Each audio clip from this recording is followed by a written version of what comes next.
बलियापुर गांव में सोमू अपनी पत्नी मालती और बेटी प्रीति के साथ रहता था। उनके पास उनका एक बैल बादल भी था, जिसकी मदद से वो खेती करते थे। लो और खाओ, जी भर कर खाओ। आखिर तुम ही हो जिसकी वजह से आज हम लोग 2 वक्त का खाना खा पाते हैं। खाओ मेरे बच्चे। सोमू बादल को अपने बच्चे की तरह प्यार दुलार किया करता था। दोपहर में सोनू अपनी बीवी से, अरे ओ भाग्यवान, सुनती हो? जी हाँ आई। क्या हुआ? मैं बादल को नहलाने तालाब पर लेकर जा रहा हूँ और आते वक्त खेत से होता आऊंगा कि फसल कैसी हो रखी है। ठीक है? ठीक है, ठीक है। आपको तो बस अपने बादल के साथ समय बिताने का बहाना चाहिए। उसके बाद सोमू बादल को लेकर तालाब पर जाता है और उसे बड़ी अच्छी तरह से नहलाता है। मेरा सुखी परिवार जिसका है आधार, तू मेरे बादल यार, हाँ तू मेरे बादल यार। बादल बूढ़ा होने के बावजूद सोमू के साथ मस्ती में झूमता रहता है। उसके बाद सोमू बादल को लेकर खेतों में से होता हुआ घर आ रहा था। तभी रास्ते में उसे गांव का एक आदमी मिलता है। अरे सोमू भाई, क्या बात है भाई? बुढ़ापे में भी बादल की चमक तो बढ़ती जा रही है। इस बार की प्रतियोगिता की तैयारी हो रही क्या? अरे कैसी बातें करते हो भाई। वो वक्त गया जब बादल के सामने कोई बैल टिकता नहीं था, लेकिन अब मेरा बादल बूढ़ा हो चुका है। मैं उसे प्रतियोगिता में नहीं भाई, ऐसा नहीं है सोमू भाई। बादल में अभी भी कोई कमी नहीं है, हाँ? बाकी देख लो, तुम्हारा अपना विचार है। सुझाव के लिए धन्यवाद भाई। माफ करना, देरी हो रही है, मैं चलता हूँ। अगली सुबह सोमू शहर जा रहा था। तभी उसकी पत्नी ने उसे रोका। सुनिए जी, मैं कह रही थी कि आप जाते जाते बादल को भी ले जाइए। मैं इतनी गर्मी में बादल को ले जाकर क्या करूँगा? बेचारा परेशान होगा। देखिए, अब बादल बूढ़ा हो गया है और ये हमारे किसी काम का नहीं। अब ये खेतों में काम नहीं कर सकता है। तुम पागल हो गई हो क्या? कैसी कैसी बातें कर रही हो? मैं सही कह रही हूँ। हम अपने खर्चे की पूर्ति ही जैसे तैसे कर पाते हैं। अब बादल का खर्चा बिना कमाए कैसे उठाएंगे? तुम जानती भी हो कि बादल ने कितनी खराब परिस्थिति में हमारा काम किया है। आप मेरी बात मानिए और इस बूढ़े बैल को बाजार में कसाई के यहाँ बेच आइए, क्योंकि अब हम इस बैल को नहीं पाल पाएंगे। हमने बैल को कभी नहीं पाला, बल्कि बैल ने सदा से हमारा परिवार पाला है। मुझे बैल से कोई परेशानी नहीं है, लेकिन मैं भी हमारी हालत को ध्यान में रखकर बोल रही हूँ। मैं आज नए बैलों की जोड़ी ले जाऊंगा, लेकिन बादल इस घर से कहीं नहीं जाएगा। मैं भी बादल से प्यार करती हूँ, लेकिन मजबूरी के हालात देखकर मैं बहक गई थी। कोई बात नहीं, मैं अब शहर जा रहा हूँ। सोमू शहर में गया और उसने देखा कि वहाँ कुछ किसान पशुओं को बेच और खरीद रहे हैं। अरे ये भी सही है, सभी लोग मुझे जल्दी मिल गए हैं। अब यहाँ से एक सुंदर सी बैलों की जोड़ी खरीद कर घर ले जाऊंगा। मालती बहुत खुश होगी। सोमू व्यापारी महकार के पास गया। आइए आइए सोमू, और क्या हाल है? जी भैया, आपकी कृपा है। मैं एक बैलों की जोड़ी लेने आया हूँ। बैलों की जोड़ी तो मैं तुम्हें दे दूंगा, चाहे एक की जगह 2 ले जाओ, लेकिन बदले में मुझे बादल चाहिए भैया। बादल? वो अब किसी काम का नहीं है, वो तुम्हारे खेतों में काम नहीं कर पाएगा। अब भैया सभी चीजों की जिम्मेदारी मेरी है, तुम सिर्फ बादल दे दो। मैं बादल को बेचना नहीं चाहता, और वैसे भी उसे अब कोई नहीं खरीदेगा। मैंने पहले भी कई बार समझाया है और आज भी प्यार से समझा रहा हूँ कि चुपचाप बादल को मुझे दे दो। भैया, बादल मेरे बेटे जैसा है, जीवन भर उसने मुझे कमा कर खिलाया है। अब मैं उसे किसी को नहीं बेच सकता हूँ। मैं तुमसे अपने खेत वापस ले लूंगा, फिर तुम क्या करोगे? मजदूरी के लिए यहाँ वहाँ भटकोगे, लेकिन पूरे गांव में सभी मेरी बात मानते हैं। मेरे मना करने के बाद कोई तुमको काम भी नहीं देगा।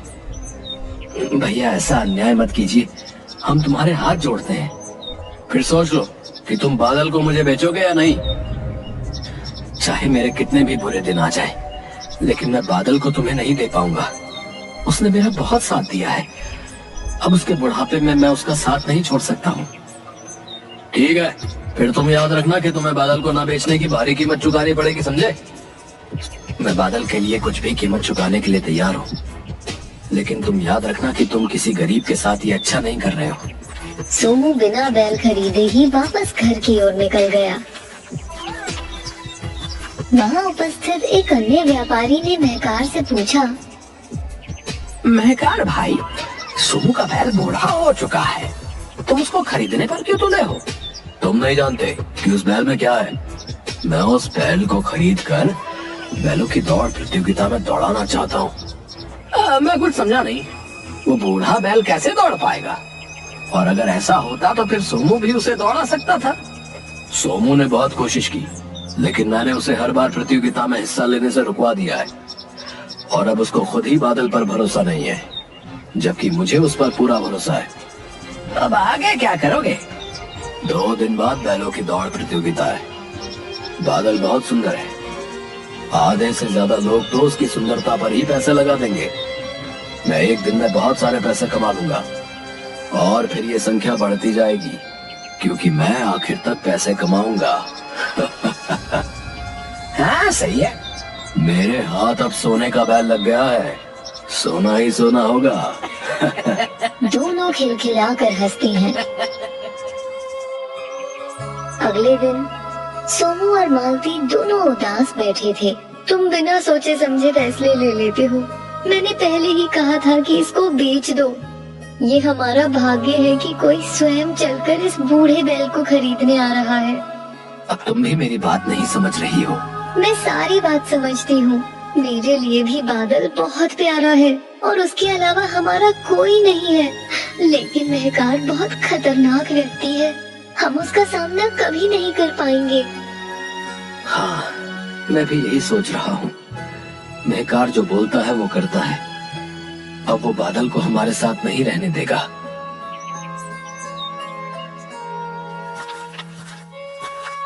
सोमू और मालती बादल को पकड़कर रोने लगे। सोमू उसको पकड़कर चूमता है और फिर रोता है। वो दुष्ट तुम्हें लेने आता होगा। मैं तुम्हें नहीं बचा पा रहा हूँ मेरे बच्चे। मैंने बहुत कोशिश की, लेकिन इस दुष्ट से तुमको नहीं बचा पाया, क्योंकि उसके सामने मैं कमजोर हो गया। हमें क्षमा कर देना बादल। अब तुमको दुष्ट से बचाना बहुत मुश्किल है। हमारे पास इतना समय भी नहीं बचा कि हम तुम्हारे साथ ये गांव छोड़कर भाग जाएं। बादल कुछ बोल नहीं सकता, लेकिन उसकी भी भावनाएं हैं। उसको सब कुछ समझ आ गया। उसकी आंखों से भी आंसू बहने लगे। सोमू ने बैल को खोला और रात में ही उसे महकार के घर बांध आया। मुझे माफ कर देना मेरे बच्चे, अपना ख्याल रखना। हाँ बस कर, अब बहुत हुआ तेरा काम, अब ये मेरा हुआ, जाओ यहाँ से। सोमू वहाँ से जाने लगा, लेकिन बादल की आंखों के आंसू रुकने का नाम नहीं ले रहे थे। लेकिन मजबूरन उसे वापस आना पड़ा। सोमू ने जब अगली सुबह उठकर देखा तो बादल बाहर खड़ा होकर घास चर रहा था। अरे बादल, मेरे बच्चे, तू आ गया। ये सच्चा प्रेम है, ये निस्वार्थ प्रेम है। मेरा बादल वापस आ गया। सोमू बादल से जाकर लिपट गया। तभी उसने देखा कि बादल के पैर में चोट लगी है। बादल मेरे बच्चे, तुझे चोट कैसे लग गई? जरूर ये दुष्ट महकार का ही कारनामा है, उसने ही तुझे मारा होगा।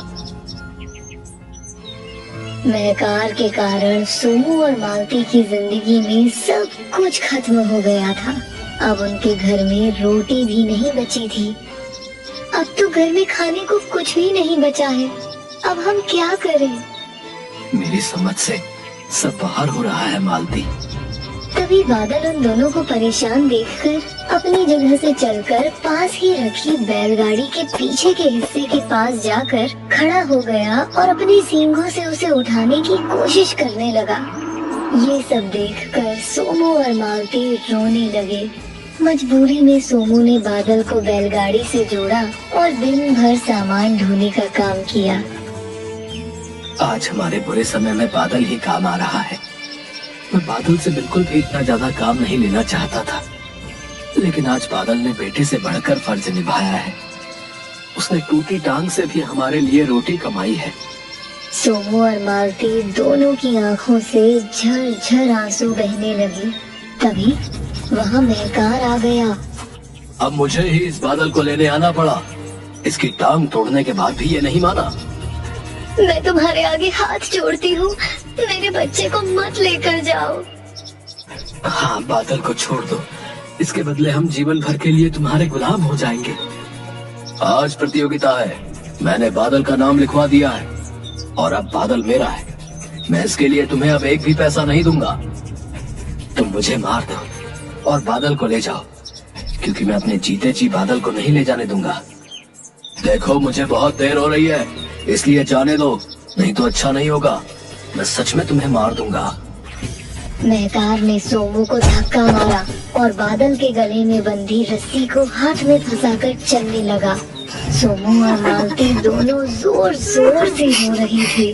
बादल भी आगे कदम नहीं बढ़ा रहा था। महकार उसे जबरदस्ती अपनी ओर खींचकर आगे ले जाना चाहता था। मुझे जल्दी से प्रतियोगिता में पहुंचना है और एक तू है कि चल ही नहीं रहा। बादल को बहुत क्रोध आया। वो बहुत तेज दौड़ने लगा। महकार का हाथ उसकी रस्सी में फंस चुका था, इसलिए महकार को भी उसके पीछे दौड़ना पड़ा। लेकिन ज्यादा दूर तक वो दौड़ नहीं पाया और नीचे गिर गया। लेकिन बादल नहीं रुका। उसने महकार को पूरे गांव में जमीन पर खदेड़ा। बादल रुक जा मेरे बच्चे, वो मर जाएगा, रुक जा। गांव के सभी लोग ये देख रहे थे और कुछ देर में ही महकार की तड़प तड़प कर मौत हो गई। सोमू और मालती भी वहां पहुंचे। बादल, तुझे ये नहीं करना चाहिए था, ये तूने गलत किया। बादल ने जो आज किया वो उसकी मजबूरी बन गई थी। बादल दोनों के पैरों से लिपट गया। मालती और सोमू ने भी उसको गले से पकड़ लिया और तीनों का प्रेम अश्रु बनकर बह गया। बुरे काम का नतीजा बुरा ही होता है।